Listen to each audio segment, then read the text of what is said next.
Hey, what's up, everybody? True Boxing here. Thank you for coming back to get hit with the truth. So today we are continuing the True Boxing annual top 10s as we are going to look at my number 4 junior welterweight in the world right now at 140 pounds, the reigning undefeated WBC champion, Alberto Puello.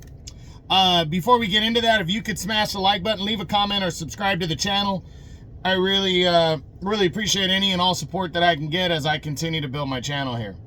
So Puello entered the year not ranked. You know, he a couple years back he had defeated that Batir Akhmedov, I think, for the vacant WBA title.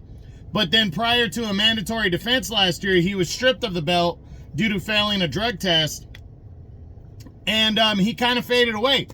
But he was still there, and he would return in 2024 in a major way. He got a huge opportunity on the Tank Davis Frank Martin undercard, and he would challenge Gary Antoine Russell for the vacant WBC interim championship. But most people thought Puello was a major underdog going in, and Gary Antoine Russell was just going to dominate him. But Puello really fought the fight of his life. He outworked and outgunned Russell, counterpunching his way. I thought Russell was eventually going to get to him with his power, but Puello just did not let him. It was a good, hard-fought battle, back and forth, but Puello ended up winning a split decision, a deserving one, and captured the interim belt. And then he got lucky. Devin Haney decided he didn't want to make a mandatory against Sandor Martin because the money wasn't good for him. So he opted to the WBC decided to name him champion in recess, and Alberto Puello was upgraded to full champion. And in the remainder of the year, he was looking to make a defense of his title, a mandatory defense of his title against Sandor Martin, but they couldn't get the fight finalized for one of their for the big pay-per-view card that they were planning for, which was the Tank Davis Lamont Roach undercard.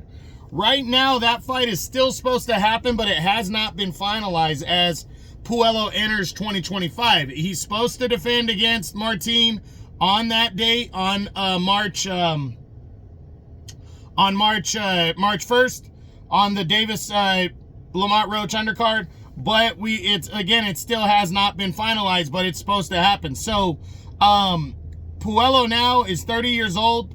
He's overall 23-0 at 10 knockouts, and he's now a 2-time champion. So he really has an opportunity to take a big leap in 2025.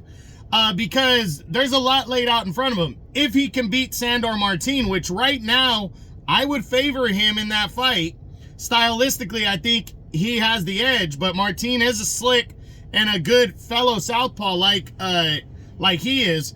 But I would favor Puello. If Puello can get by him, there's the winner of Gary Antoine Russell and Jose Valenzuela are also PBC guys, and Russell would be a rematch, and now it would be to unify belts. So big opportunities there.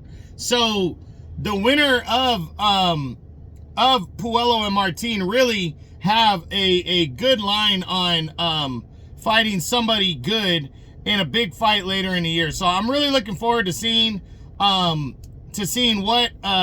can go down for Alberto Puello. Again, he's supposed to fight Sandor Martin, and it's supposed to be March 1st on Amazon Prime pay-per-view, but we got to wait for the fight to be finalized. But I'm really looking forward to the year that Alberto Puello could possibly have in 2025. So that's it. That's what I got. That is my number 4 junior welterweight in the world right now, the reigning undefeated WBC champion, Alberto Puello, as my True Boxing annual top 10s continue. I hope you enjoyed the video. If you did, smash the like button, leave a comment, or subscribe to the channel. I appreciate any and all support. This is True Boxing, and you've been hit with the truth.